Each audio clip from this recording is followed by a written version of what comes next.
அவ அம்மாக்கு ஸ்ப்ரே எல்லாம் அடிச்சு மசாஜ் பண்ணி விட்ட மாதிரி நமக்கும் பண்ணி விட்டானா நம்ம மேல அன்பு இருக்குன்னு அர்த்தம். ஒரு வேலை இல்லன்னா நம்மள பிடிக்காம தான் நம்ம கூட இருக்கான்னு அர்த்தம். சரி ஆறுமுகம், உன்னை அத்தை கூப்பிட்டாங்க, என்னன்னு கேளு போ. கொஞ்சம் அத்தை கூப்பிட்டாங்கன்னு சொன்னல, எங்கே இருக்க? அம்மா பைரவி, என்னால எந்திரிச்சு நடக்க முடியாது பைரவி. ஏன்? நேத்து நம்ம ரைஸ் மில்லுல அரிசி மூட்டையெல்லாம் தூக்கி வச்சனா திடீர்னு நடுமுதுகு புடிச்சுக்கிச்சு. நேத்துல இருந்து வலி தாங்க முடியல. அவளையே எந்திரிச்சு நிக்க முடியல, உட்கார முடியல, நடக்க முடியல, படுக்க முடியல. அப்பா ஒரே வேதனையா இருக்கு பைரவி. முன்னாடியே சொல்லிருந்தா நான் சிவாவை கூட்டிட்டு வந்திருப்பேன். என்ன வேணா இப்ப கூட்டிட்டு வரட்டுமா?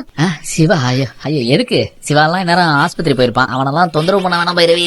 சரி, அப்போ நீயே கிளம்பி ஹாஸ்பிட்டல்ல போய் பாரு. ஐயோ, அவ்வளவு தூரம் போறதுக்குள்ள வலி உயிர் போயிரும் பைரவி.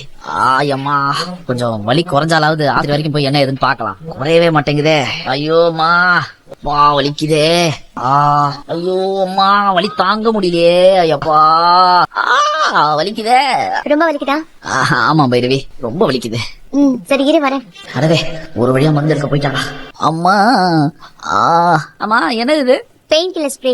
ஓஹோ, இத அடிச்சா வலி எல்லாம் போயிருமா? போகும், இந்தா அடிச்சுக்கோ. இந்தாவா? நான் எப்படி என் முதுகுல எல்லாம் ஸ்ப்ரே அடிச்சு தேய்க்கிறது? எவ்வளவு கஷ்டம். சரி படு, நானே ஸ்ப்ரே அடிச்சு விடுறேன். பரவாயில்ல, பைரவி தேய்ச்சி வர்றேன்ட்டான். அப்ப அவளுக்கு நம்ம மேல லவ் இருக்கிறது கன்ஃபார்ம். படு.